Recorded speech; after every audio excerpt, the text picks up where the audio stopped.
Hello guys, நான் உங்கள் Jai. Welcome to TWJ YouTube channel. போன வீடியோவில் என்ன பார்த்தோம் அப்படின்னு பார்த்தீங்கன்னா, எஸ்எஃப்டிபி எப்படி கிரியேட் பண்ணுறது, எஸ்எஃப்டிபி யூஸ் பண்ணி எப்படி செக்யூராக ஃபைலை ட்ரான்ஸ்ஃபர் பண்ணுறது, அதோட அட்வான்டேஜஸ் என்னென்னன்றதை பற்றி எல்லாமே தெளிவாக பார்த்துருந்தோம். இப்போ இந்த வீடியோவில் என்ன பார்க்க போகிறோம் அப்படின்னு பார்த்தீங்கன்னா, நீங்கள் ஒரு டேட்டா இன்ஜினியராக இருந்தீங்கன்னா உங்களுக்கு இந்த ETL எக்ஸ்ட்ராக்ட் ட்ரான்ஸ்ஃபார்ம் லோடுன்ற விஷயம் அடிக்கடி கேட்டுகிட்டே இருந்திருப்பீங்க. பட் ஆனால் அப்படிலாம் என்னடா பண்ணுறது, எதை வச்சு பண்ணுறதுன்னு தெரியாமல் இருந்திருப்பீங்க. ஸோ இல்லை நீங்கள் ஒரு வெப் டெவலப்பராக இருந்தாலோ இல்லை எந்த ஒரு டெவலப்பராக இருந்தாலும் நீங்கள் யூஸ் பண்ணுறது ஒரு ப்ரோக்ராமிங் லாங்குவேஜ் யூஸ் பண்ண போகிறீங்க. ஸோ அந்த மாதிரி ஒரு ப்ரோக்ராமிங் லாங்குவேஜை நம்ம அஜூரில் எக்ஸிக்யூட் பண்ணுறதுக்கு, அஜூரில் யூஸ் பண்ணுறதுக்கு நமக்கு அஜூர் கொடுத்த ஒரு ரிசோர்ஸ் தான் ஃபங்க்ஷன் ஆப்ஸ்ன்னு சொல்லுவாங்க. ஆனால் இந்த ஃபங்க்ஷன் ஆப்ஸை நீங்கள் pay as you go account வச்சுருக்கீங்க அப்படின்ற போது நீங்கள் ஈஸியாக க்ரியேட் பண்ணிக்கலாம். இப்போ என்ன மாதிரி நீங்கள் ஃப்ரீ அக்கௌண்ட் வச்சுருக்கீங்கன்னா அதை க்ரியேட் பண்ணுறதுல ஒரு சில சிக்கல் இருக்குது. அந்த சிக்கல் என்னன்றதை நான் உங்களுக்கு எக்ஸ்பிளைன் பண்ணிட்டு எப்படி அந்த சிக்கலை கலந்து நம்ம ஒரு பைத்தான் ஃபங்க்ஷன் ஆப் க்ரியேட் பண்ணலான்றது தான் இந்த வீடியோவில் பார்க்க போகிறோம். ஏன்னா நீங்கள் வந்து அஜூர் ஃப்ரீ அக்கௌண்ட்டில் பைத்தான் ஃபங்க்ஷன் ஆப் தவிர வேறு எந்த ஃபங்க்ஷன் ஆப் வேணால் க்ரியேட் பண்ணிக்கலாம். ஸோ ஃபஸ்ட்டு நான் என்ன பிரச்சனை க்ரியேட் பண்ணுறதுன்றதுலேருந்தே ஸ்டார்ட் பண்ணிடுறேன். ஸோ அதுக்கு நீங்கள் என்ன பண்ணணும்னா உங்களோட ரிசோர்ஸ் குரூப்புக்குள்ளே போங்க, மை ஃபர்ஸ்ட் ரிசோர்ஸ் குரூப்புக்குள்ளே போங்க. ஸோ இது என்னோட ரிசோர்ஸ் குரூப். நீங்கள் என்ன ரிசோர்ஸ் குரூப் க்ரியேட் பண்ணியிருந்தீங்களோ அதுக்குள்ளே போங்க. இதெல்லாமே நம்ம ஆல்ரெடி க்ரியேட் பண்ணி பார்த்த services, storage account, data lake, DB எல்லாமே நம்ம பார்த்துருந்தோம். ஓகேவா? இப்போது இதெல்லாம் க்ரியேட் பண்ணும்போது இங்கே ப்ளஸ் க்ரியேட் கொடுத்ததானே போய் க்ரியேட் பண்ணோம். அதே மாதிரியே திரும்பியும் ப்ளஸ் க்ரியேட்னு சொல்லி ஆப்ஷனை கிளிக் பண்ணுங்க. ஓகே, இப்போ நீங்கள் இங்கே ஃபங்க்ஷன் ஆப்ஸ்ன்னு டைப் பண்ணுங்க. ஃபங்க்ஷன் ஆப் டைப் பண்ணிவிட்டு என்ட்ரு கொடுத்தீங்கன்னா உங்களுக்கு ஃபங்க்ஷன் ஆப் காட்டும். மைக்ரோசாஃப்ட்னு போட்டிருக்கா, இதுதான் நீங்கள் டவுன்லோட் க்ரியேட் கொடுக்கணும். ஓகே,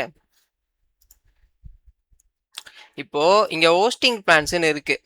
இதில் வந்து இதுதான் மெயின் மேட்டரு. இப்போ நீங்கள் இங்கே ஃப்ளெக்ஸ் கன்செப்ஷன் அப்படின்ற ஹோஸ்டிங் பிளான்குள்ளே போயிட்டு செலக்ட் கொடுத்துக்கிறீங்க. கொடுத்துட்டு உங்கள் ஃபங்க்ஷன் ஆப்க்கு ஒரு நேம் கொடுக்குறாங்க. மை ஃபன் ஆப் 010 நான் இந்த நேம் கொடுக்குறேன். ஓகேவா? இப்போ இங்கே ரன் டைம் ஸ்டாக்னு ஒன்று இருக்குல்ல, இதில் தான் நீங்கள் பைத்தான் யூஸ் பண்ண போகிறீங்களா இல்லை ஜாவா யூஸ் பண்ண போகிறீங்களான்னு செலக்ட் பண்ண போகிறீங்க. இந்த ஹோஸ்டிங் பிளானில் ஃப்ளெக்ஸ் கன்செப்ஷனுன்ற பிளானில் மட்டும்தான் உங்களுக்கு ரன் டைம் வந்து பைத்தான் அவைலபிளாக இருக்கும். சரி, அதான் இங்கே காட்டுதே, கொடுத்துட்டீங்க, அவ்வளோதான். இப்போ நீங்கள் என்ன பண்ணுங்கள், ரிவ்யூ அண்ட் கிரியேட் கொடுத்துட்டு வெயிட் பண்ணுங்கள். நான் ஆல்ரெடி என்னோட ப்ரீவியஸ் வீடியோஸில் சொன்ன மாதிரி நீங்கள் சூஸ் பண்ண ஆப்ஷன்ஸில் ஏதாவது எரர் இருக்கான்னு சொல்லிட்டு இந்த ரிவ்யூ அண்ட் கிரியேட் நீங்கள் கொடுக்குறப்போ வேலிடேட் பண்ணும். ஒரு வேளை எரர் இருந்துச்சுன்னா இங்கேயே காட்டிடும். எரர் இல்லைனா மட்டும்தான் உங்களுக்கு அது கிரியேட் பண்ண முடியும். இங்கே எனக்கு எரர் இருக்குது, form validation failed in basic tab. Basic டேப்னா என்னது, இங்கே பாருங்கள் பேசிக்ஸ்ன்னு போட்டிருக்கு, அது கிளிக் பண்ணி போங்க. இங்கே உங்களுக்கு என்ன தெரியுது, free trial subscription is not supported for flex conception. புரியுதா? இந்த ஃப்ளெக்ஸ் கன்செப்ஷன் பிளான்ல மட்டும்தான் உங்களுக்கு லினக்ஸ் ஓஎஸ் யூஸ் பண்ண முடியும். ஓகே, அந்த லினக்ஸ் ஓஎஸ்ல தான் நீங்கள் பைத்தான் ரன் பண்ண முடியும். ஸோ உங்களுக்கு மைக்ரோசாஃப்ட் இங்கே ஆப் வச்சு விட்டாங்களா, அப்போ என்ன ஆகும், நீங்கள் இந்த பிளான்ல கிரியேட் பண்ண முடியாது. வேற என்ன பிளான் இருக்குன்னு பார்ப்போம். திரும்பி நான் கிரியேட் கொடுக்குறேன். வேற என்ன பிளான் இருக்குது, ப்ரீமியம் பிளான் நம்ம கிரியேட் பண்ண முடியாது ஃப்ரீ அக்கௌண்ட்ல இருந்து. சிமிலராக ஆப் சர்வீஸ் பிளான்லையும் கிரியேட் பண்ண முடியாது. சேம் எரர் வரும். நீங்கள் வேணால் ட்ரை பண்ணி பாருங்கள். அதே மாதிரி கன்செப்ஷன் பிளான்னு ஒன்று இருக்குது, இதை நீங்கள் கிரியேட் பண்ணலாம். பட் இதில் என்ன பிரச்சனைனா, இங்கே நான் உங்களுக்கு ஃபங்க்ஷன் ஆப்போட நேம்லாம் கொடுக்காம டேரெக்டாக போயிட்டு ரன் டைம் ஸ்டாக் காட்டுறேன். உங்களுக்கு பைத்தானே இருக்காது, ஏன்னா இது விண்டோஸ், அவனே கொடுத்துட்டான். ஸோ இந்த மாதிரி உங்களுக்கு பைத்தான் ஃபங்க்ஷன் ஆப் கிரியேட் பண்ணுறதுல ஒரு பிரச்சனை இருக்கும் எப்போவுமே ஃப்ரீ அக்கௌண்ட் வச்சுருந்தீங்கன்னா. ஓகே, இந்த பிரச்சனையை எப்படி சால்வ் பண்ணுறது அப்படின்னு கேட்டிங்கன்னா, அதுக்கு நான் ஒரு சில ரிசர்ச் அண்ட் டெவலப்மெண்ட் பண்ணி ஒரு சில ஐடியாவை வந்து கண்டுபிடிச்சி வச்சுருக்கேன். ஸோ நம்ம ஃபஸ்ட்டு என்ன பண்ண போகிறோம் அப்படின்னு பார்த்தீங்கன்னா, நான் இந்த கமெண்ட்ஸ் எல்லாம் நம்ம லைனாக ஷெல்லில் போயிட்டு எக்ஸிக்யூட் பண்ண போகிறோம். அது என்னடா ஷெல்லு, பொறுங்க காட்டுறேன். இப்போது நான் இந்த கமெண்ட் எல்லாமே உங்களுக்கு டிஸ்கிரிப்ஷனில் கொடுத்துறேன். நான் என்ன பண்ணுறேனோ அதை அப்படியே நீங்கள் பண்ணிங்கன்னா போதும், உங்களுக்கு பைத்தான் ஃபங்க்ஷன் ஆப் உங்களோட ஃப்ரீ அஜூர் அக்கௌண்ட்டில் க்ரியேட் ஆகிடும். ஓகேவா? ஃபஸ்ட்டு நான் என்ன பண்ணுறேன், என் போர்ட்டலுக்குள்ளே போகிறேன். போர்ட்டலுக்குள்ளே ஹோம்னு ஒரு பட்டன் இருக்குது, அதை கிளிக் பண்ணிக்கோங்க. இப்போ நீங்கள் ஹோமில் இருக்கீங்க. இங்கே மேலே உங்களுக்கு கோபைலட் ஆப்ஷன் பக்கத்தில் உங்களுக்கு ஒரு க்ளவுட் ஷெல்லுன்னு ஒன்று இருக்கும், அதை கிளிக் பண்ணிவிட்டு ஒரு 2 minutes வெயிட் பண்ணுங்கள். ஷெல்லுன்றது வந்து எப்போவுமே லினக்ஸ் பேஸ் கமாண்ட்ஸ் நம்ம கமாண்ட் ப்ராம்ப்ட் யூஸ் பண்ணுவோம்ல, அதே மாதிரி தான் இது அஜூரில் இருக்க ஒரு கமாண்ட் ப்ராம்ப்ட்னு வச்சுக்கோங்க. சரிங்களா? இப்போது கமாண்ட் ப்ராம்ப்ட்டில் உங்களுக்கு தெரியும், உங்களோட பேர் காட்டும். சிமிலராக இந்த அக்கௌண்ட்டோட ஓனர் நீங்கன்றதுனால இந்த க்ளவுட் ஷெல் எப்போ லோட் ஆகிடுச்சு நீங்கள் கண்டுபிடிப்பீங்கன்னா இங்கே உங்களுக்கு உங்களோட பேர் வரும். இங்கே எனக்கு என்னோட பேர் வந்துருச்சு. இதுக்கு மேலே நான் என்ன பண்ணலாம்னா, க்ளவுட் ஷெல்லில் என்ன கமாண்ட் வேணால் எக்ஸிக்யூட் பண்ணலாம். நான் என்னோட நோட் பேட் போகிறேன். இதில் ஃபஸ்ட்டு நீங்கள் என்ன எக்ஸிக்யூட் பண்ணோன்னா, நீங்கள் வந்து மைக்ரோசாஃப்ட் வெப்பில் ரெஜிஸ்டர் பண்ணியிருக்கீங்களான்னு செக் பண்ண போகிறீங்க. ஓகேவா? இப்போ நான் அங்கேருந்து காப்பி பண்ணிட்டு வந்து பேஸ்ட் கொடுக்குறேன். நீங்கள் இங்கே காப்பி பேஸ்ட் பண்ணுறப்போ முக்கியமான விஷயம் Ctrl+C Ctrl+V யூஸ் பண்ணக்கூடாது. க்ளவுடில் இல்லை கமாண்ட் ப்ராம்ப்ட் இல்லை இந்த மாதிரி டெர்மினல்லாம் எப்பவுமே ரைட் கிளிக் பண்ணி பேஸ்ட் பண்ணுங்கள். சரிங்களா? நோட் பேட்லேருந்து Ctrl+C கொடுத்து காப்பி பண்ணிட்டு வந்து இங்கே ரைட் கிளிக் பண்ணி பேஸ்ட் பண்ணிக்கோங்க. இங்கே என்ன போட்டிருக்கோன்னா AZனா அஜூர் ப்ரொவைடர் ஷோலேருந்து நான் என்ன பண்ணுறேன், மைக்ரோசாஃப்ட் வெப்பில் ரெஜிஸ்டர் பண்ணியிருக்கேனா இந்த அக்கௌண்ட்டை அப்படின்னு பார்க்க போகிறேன். ஏன் பார்க்கணுன்னா, அப்படி நீங்கள் அக்கௌண்ட் ரெஜிஸ்டர் பண்ணியிருந்தால் மட்டும்தான் க்ளவுட் ஷெல்லிருந்து உங்களால் ஃபங்க்ஷன் ஆப்போ இல்லை வேறு ஏதோ ஒரு ரிசோர்ஸோ க்ரியேட் பண்ண முடியும். சரிங்களா? ரிசோர்ஸ்னால் இது என்ன வேணா இருக்கலாம், டிபியாக இருக்கலாம், ஸ்டோரேஜ் அக்கௌண்ட்டாக இருக்கலாம், இல்லை டேட்டா லேக்காக இருக்கலாம், எதுவும் வேணா இருக்கலாம். இப்போ என்ட்ரு கொடுத்துருங்க. இப்போது எனக்கு இங்கே ரெஜிஸ்டர்டுன்னு காட்டுது, ஏன்னா நான் ஆல்ரெடி ரெஜிஸ்டர் பண்ணிட்டேன். இப்போ நீங்கள் என்ன பண்ணணும்னா, இங்கே உங்களுக்கு நாட் ரெஜிஸ்டர்டுன்னு காட்டும். நீங்கள் பார்த்து பயந்துடாதீங்க. இங்கே வாங்க, யூடியூப் டிஸ்கிரிப்ஷனில் நான் செகண்டாக ஒரு கமெண்ட் கொடுத்துருப்பேன், AZ ப்ரொவைடர் ரெஜிஸ்டர் மைக்ரோசாஃப்ட் வெப்னு இருக்கு. இதை நீங்கள் என்ன பண்ணுங்கள், காப்பி பண்ணிட்டு வந்துட்டு இங்கே க்ளவுட் ஷெல்லில் போட்டு நீங்கள் வந்து என்ட்ரு கொடுக்கணும். ஆனால் நான் என்ட்ரு கொடுக்கக்கூடாது, ஏன்னா நான் ஏற்கனவே ரெஜிஸ்டர் பண்ணிட்டேன். இப்போது இது நீங்கள் என்ட்ரு கொடுத்துட்டு அது ரெஜிஸ்டர் ஆகிறதுக்கு ஒரு 10 மினிட்ஸ் ஆகும். அதுக்குள்ளே நீங்கள் போய் காஃபி இல்லை டீ ஏதாவது குடிக்கிறதுனா குடிச்சிட்டு வந்துடுங்க. சரிங்களா? ஆனால் என்னடா இது ரெஜிஸ்டரே ஆகலன்னு சொல்லிட்டு திரும்பி பார்க்காதீங்க. ஒரு 10 மினிட்ஸ்க்கு அப்புறம் வந்துட்டு நம்ம ஃபஸ்ட்டு ஒரு கமெண்ட்டை எக்ஸிக்யூட் பண்ணியிருப்போம் தெரியுமா, அந்த கமெண்ட்டை காப்பி பண்ணிட்டு திரும்பி என்ன பண்ணுங்கள், அதே கமெண்ட்டே எக்ஸிக்யூட் பண்ணுங்கள். ஓகே, எக்ஸிக்யூட் பண்ணிட்டீங்கன்னா இப்போ உங்களுக்கு திரும்பியும் உங்களுக்கு ரெஜிஸ்டர் ஆன உடனே ரெஜிஸ்டர்னு காட்டும். ஸோ இனிஷியலாக நாட் ரெஜிஸ்டர்னு இருக்கும்.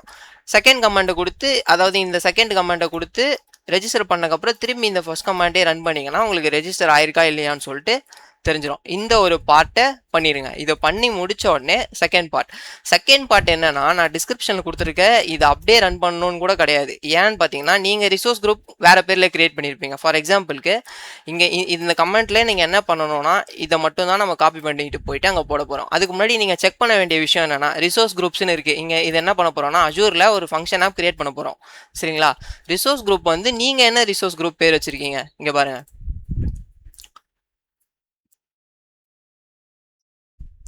ரிசோர்ஸ் குரூப் கிளிக் பண்ணுறேன். இங்கே என் ரிசோர்ஸ் குரூப் பேர் வந்து மை ஃபர்ஸ்ட் ஆர்ஜி. ஸோ நான் அதை காப்பி பண்ணிட்டு வந்துட்டு இங்கே கொடுத்துருக்கேன். நீங்கள் வந்து இதையே போட்டு ரன் பண்ணிங்கன்னா உங்களுக்கு எரர் தான் வரும், ரிசோர்ஸ் குரூப் நாட் ஃபவுண்டுன்னு வரும். இப்போது நீங்கள் என்ன ரிசோர்ஸ் குரூப் போட்டிருக்கீங்களோ அந்த பேர் கொடுக்கணும். சரிங்களா? இப்போது இந்த நேம்னு இருக்குல்ல, இந்த நேம் தான் வந்து பைத்தான் ஃபங்க்ஷன் ஆப்க்கு நீங்கள் வைக்க போகிற பேர். அது என்னடா பேர் அப்படின்னு பார்த்தீங்கன்னா, இங்கே நம்ம இந்த ரிசோர்ஸ் குரூப்புக்குள்ளே போகிறேன்.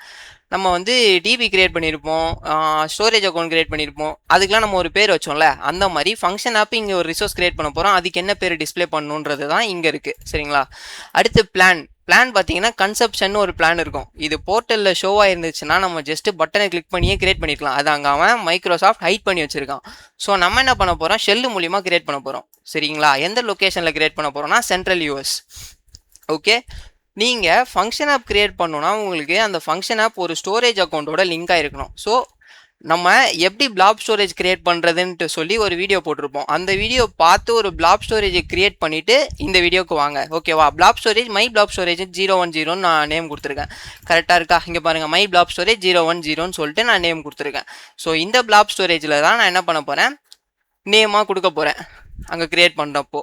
ஓகே, ஸோ பிளாப் ஸ்டோரேஜ் எப்படி கிரியேட் பண்ணுன்னு சொல்லி நான் போட்டிருப்பேன், பார்க்கலாம், பார்த்துட்டு வந்துடுங்க. அதே தான் நான் இங்கே கொடுத்துருக்கேன். அடுத்து வந்து ரன் டைம் பைத்தான், இது எதுவும் மாற்றாதீங்க. Run time version 3.12. நீங்கள் கேட்கலாம், பைத்தான் 3.13 வந்து 3.14 வந்துச்சு, நீ எதுக்கடா 12 யூஸ் பண்ணுற? 3.12 தான் இப்போ வரைக்கும் ஸ்டேபிளான வெர்ஷனுங்க. நாங்கள் ப்ரொடக்ஷன்லேயே அதை தான் யூஸ் பண்ணுவோம். ஓகே, ஓஎஸ் டைப் வந்து லினக்ஸ். நான் முன்னாடி சொன்ன மாதிரி லினக்ஸ் ஆப்ரேட்டிங் சிஸ்டம் இருந்தால் மட்டும்தான் க்ளவுடில் பைத்தானை ரன் பண்ண முடியும். ஓகே, ஃபங்க்ஷன் வெர்ஷன்ஸ் வந்து 4ன்னு கொடுத்துருங்க, ஏன்னா இது வந்து ஃபங்க்ஷன் V2 மாடல். சரிங்களா? V1 மாடலுக்கு நீங்கள் இது கொடுக்க தேவையில்ல. பட் இந்த மாதிரி கிரியேட் பண்ணுறப்போ ஃபங்க்ஷன் வெர்ஷன்ஸ் 4 அப்படியே என்ன பண்ணுங்கள், காப்பி பண்ணுறேங்க. இங்கே நான் மாற்ற சொன்னது எல்லாத்தையும் மாற்றிடுங்க. மாற்றிட்டு இந்த லைன் அதை அப்படியே காப்பி பண்ணிவிட்டு நம்மளோட க்ளவுட் ஷெல்லுக்கு வாங்க. க்ளவுட் ஷெல்லுக்கு வந்துட்டு பேஸ்ட் பண்ணுங்கள். இப்போது பேஸ்ட் பண்ணிவிட்டு ரைட் ஆரோ கிளிக் பண்ணிவிட்டு ஒரு என்ட்ரு கொடுங்க. என்ட்ரு கொடுத்துட்டு ஒரு கொஞ்சம் நேரம் வெயிட் பண்ணுங்கள், அது லோட் ஆக ஆரம்பிச்சிடும். இப்போ உங்களுக்கு அது கிரியேட் ஆன உடனே இங்கே நம்ம ரிசோர்ஸ் குரூப்புக்குள்ளே போய் பார்த்தோன்னா, மை ஃபர்ஸ்ட் ரிசோர்ஸ் குரூப்புக்குள்ளே போய் பார்த்தோன்னா நமக்கு அந்த இந்த இருக்க எல்லா ரிசோர்ஸ் மாதிரியே ஃபங்க்ஷன் ஆப்னு ஒரு ரிசோர்ஸ் கிரியேட் ஆகும். ஓகே, அதுக்கு நம்ம என்ன பண்ணணும்னா கொஞ்சம் நேரம் வெயிட் பண்ணணும். இருங்க, என்னடா இது இவ்வளோ நேரம் ஆகுதுன்னு பார்க்காதீங்க, அது கொஞ்சம் டைம் எடுக்கும், ஒன்றும் பிரச்சனை இல்லை. அப்புறம் நம்ம இது வரைக்கும் போட்ட வீடியோவில் ஏதாவது டவுட் இருந்துச்சுனாலோ எது இருந்ததுனாலோ நீங்கள் தாராளமாக கமெண்ட் செக்ஷனில் போடலாம். நான் வந்து வீக்லி 5 days டேட்டா இன்ஜினியராக ஒர்க் பண்ணிகிட்ருக்கேன். ஸோ வீக் டேஸில் என்னால் ரிப்ளை பண்ண முடியலனாலும் வீக்கெண்டில் உங்களோட கமெண்ட்ஸ்க்கோ இல்லை டவுட்ஸ்க்கோ நான் கண்டிப்பாக ரிப்ளை பண்ணிடுறேன். சரிங்களா? இங்கே என்ன சொல்லுது அப்படின்னா, யுவர் லினக்ஸ் ஃபங்க்ஷன் ஆப் அப்படி அது வந்து கிரியேட்டட் பட் ஆக்டிவேட் ஆகலை, நாங்களே உனக்காக ஆக்டிவேட் பண்ணி தரோம் அப்படின்னு சொல்லுது. சரிங்களா? இப்போ நம்ம அங்கே போய் பார்த்தோன்னா ரெஃப்ரெஷ் பண்ணுங்கள். இங்கே ரெஃப்ரெஷ் பண்ணிங்கன்னா உங்களுக்கு அந்த ஃபங்க்ஷன் ஆப் காட்டுதா? சரிடா, நான் ஃபங்க்ஷன் ஆப் மட்டும் தானே கிரியேட் பண்ணேன், இது என்னடா ஏதோ ஒன்று மை பைத்தான் ஃபங்க்ஷன் ஆப்னு சொல்லிட்டு மேலே அப்ளிகேஷன் இன்சைட்ஸ்னு ஒன்று கிரியேட் ஆயிருக்கு, இங்கே ஏதோ ஆப் சர்வீஸ் பிளான்னு ஒன்று கிரியேட் ஆயிருக்கு. அதெல்லாம் என்னன்னு கேட்டிங்கன்னா, நீங்கள் ஃபங்க்ஷன் ஆப் கிரியேட் பண்ணுறப்போ ஆப் இன்சைட்ஸ் அப்படின்ற ஒரு ரிசோர்ஸ் சேர்ந்து கிரியேட் ஆகும். அது எதுக்குன்னா, இந்த ஃபங்க்ஷன் ஆப்பில் நீங்கள் எக்ஸிக்யூட் பண்ண போகிற ஃபங்க்ஷன்ஸில் ஏதாவது இஷ்யூ வருதுனாலோ, இல்லை நீங்கள் இந்த ஃபங்க்ஷன் ஆப்பில் டிப்ளை பண்ண போகிற ஃபங்க்ஷன்ஸில் ஏதாவது எரர் வருதுனாலோ நீங்கள் இங்கே போய் பார்த்துக்கலாம். அதை அதே மாதிரி இந்த ஆப் சர்வீஸ் பிளான்ன்றது தான் இந்த ஃபங்க்ஷன் ஆப்பை ஹோஸ்ட் பண்ணியிருக்க இடம். இப்போ எப்படி நம்ம அஜூர்ன்ற கிளவுடுக்குள்ளே இந்த ஃபங்க்ஷன் ஆப் வச்சுருக்கோமோ, இந்த ஃபங்க்ஷன் ஆப் வந்து இந்த சென்ட்ரல் யூஎஸ்ன்ற ரீஜனில் கிரியேட் பண்ணியிருக்கோம்ல, அங்கே ஒரு ஆப் சர்வீஸ் பிளானை இல்லை தான் ஹோஸ்ட் ஆகிருக்கு. அதாவது ஒரு பொட்டிக்குள்ளே இந்த ஃபங்க்ஷன் ஆப் இருக்குன்ற மாதிரி வச்சுக்கோங்க, அவ்வளோதான். ஸோ இதை டெலீட் பண்ணி விட்டுறாதீங்க. இந்த ஆப் சர்வீஸ் பிளானு, இந்த மை பைத்தான் ஃபங்க்ஷன் ஆப்போட அப்ளிகேஷன் இன்சைட்ஸு ஃபங்க்ஷன் ஆப். அதே மாதிரி ஃபங்க்ஷன் ஆப்புக்கு நீங்கள் ஒரு ஸ்டோரேஜ் அக்கௌண்ட் லிங்க் பண்ணுவீங்களா, இந்த 4த்தில் எதை டெலீட் பண்ணாலும் ஃபங்க்ஷன் ஆப் ஒர்க் ஆகாது. ஸோ கேர்ஃபுல்லாக இருந்துக்கோங்க. ஓகே, இப்போ நம்ம க்ளவுட் ஷெல்லில் போய் பார்ப்போம். இந்த மாதிரி திரும்பியும் என் நேம் வந்துருச்சுன்னா எனக்கு எல்லாமே பக்காவாக க்ரியேட் ஆகிடுச்சின்னு அர்த்தம். இப்போ நான் என்ன பண்ணுறேன், இந்த ஷெல்லை க்ளோஸ் பண்ணிடுறேன், இல்லைனா ஷெல் இருக்கட்டும். நான் இங்கே போயிட்டு நம்ம ஃபங்க்ஷன் ஆப்புக்குள்ளே போவோம். நம்ம ஃபங்க்ஷன் ஆப் கிரியேட் ஆகிடுச்சு இப்போது, ஆனால் இதுக்குள்ளே ஒரு ஃபங்க்ஷன் கூட இல்லை. சரிங்களா? அதை பற்றி நான் அடுத்த வீடியோவில் எப்படி ஃபங்க்ஷனை டிப்ளை பண்ணுறதுன்றதை பற்றி சொல்லித்தரேன். இந்த வீடியோவில் நம்ம இன்னும் ஒரே ஒரு ஸ்டெப்பு மட்டும் பெண்டிங் இருக்குது. இப்போது ஃபங்க்ஷன் ஆப் கிரியேட் பண்ணிவிடும்ப்பா. அடுத்து வந்து என்ன பண்ண போகிறோன்னா, இந்த கீழே இருக்க பார்த்தீங்களா, இந்த 2 URLையும் ஒரு இடத்துல பேஸ்ட் பண்ண போகிறோம் ஃபங்க்ஷன் ஆப்புக்குள்ளே. இப்போது ஃபஸ்ட் URL காப்பி பண்ணிட்டு இங்கே வரேன். இங்கே சர்ச்சில் வந்து ஏபிஐன்னு ஒரு ஆப்ஷன் இருக்கும். இங்கே ஏபிஐ இருக்கா, அந்த ஏபிஐ கீழே CORSனு ஒரு ஆப்ஷன் இருக்கும். அதை கிளிக் பண்ணுங்கள். கிளிக் பண்ணிவிட்டு அலோட் ஆர்ஜின்ஸில் ஃபஸ்ட்டு லிங்கை பேஸ்ட் பண்ணுங்கள். பேஸ்ட் பண்ணுறீங்களா? இது எதுக்குன்னா, இந்த மைக்ரோசாஃப்ட் போர்ட்டலில் நான் இந்த ஃபங்க்ஷன் ஆப்புக்குள்ளே எந்த ஃபங்க்ஷனை வேணால் ரன் பண்ண போகிறேன் அப்படின்ட்டு நீங்கள் இன்டிமேட் பண்ணுறதுக்காக இந்த லிங்கை கொடுக்குறீங்க. சரிங்களா? அதே மாதிரி இந்த 2 லிங்க்கும் அதுக்காக தான். இதையும் கொடுத்துருங்க. இது கொடுக்காம நீங்கள் ஃபங்க்ஷன் டிப்ளை பண்ணிங்கன்னா உங்கள் ஃபங்க்ஷன் ஒர்க்கே ஆகாது கைஸ். ஸோ இது 2யும் கொடுத்துட்டிங்கன்னா நம்ம ஃபங்க்ஷன் ஆப் ஃபங்க்ஷன்ஸை டிப்ளை பண்ணுறதுக்கு ரெடியாக ஆகிடுச்சு அப்படின்ட்டு அர்த்தம். ஸோ இந்த வீடியோவில் எப்படி நம்ம ஃபங்க்ஷன் ஆப் கிரியேட் பண்ணுறதுன்றதை பற்றி பார்த்தோம். ஃபங்க்ஷன் ஆப்பும் கிரியேட் பண்ணிட்டோம். இங்கே பார்த்தீங்கன்னா தெரியும், பைத்தான் ஃபங்க்ஷன் ஆப்பு, ஆப்ரேட்டிங் சிஸ்டம் லினக்ஸு, எந்த ரீஜனில் கிரியேட் பண்ணியிருக்கோம், எந்த சப்ஸ்கிரிப்ஷனில் கிரியேட் பண்ணியிருக்கோம், எல்லாமே வந்துருச்சு. ஸோ அடுத்த வீடியோவில் நம்ம என்ன பார்க்கலாம்னா, இந்த ஃபங்க்ஷன் ஆப்புக்குள்ளே ஒரு பேசிக் ஃபங்க்ஷனை டிப்ளை பண்ணி எங்கேருந்து டிப்ளை பண்ண போகிறோம், நீங்கள் வந்து விஎஸ் கோட்லேருந்து ஃபங்க்ஷன் கிரியேட் பண்ணி இங்கே டிப்ளை பண்ணி எப்படி அந்த ஃபங்க்ஷனை எக்ஸிக்யூட் பண்ணுறதுன்றதை பற்றி பார்ப்போம். ஸோ உங்கள் எல்லாரையும் நான் அடுத்த வீடியோவில் பார்க்குறேன். Thank you guys.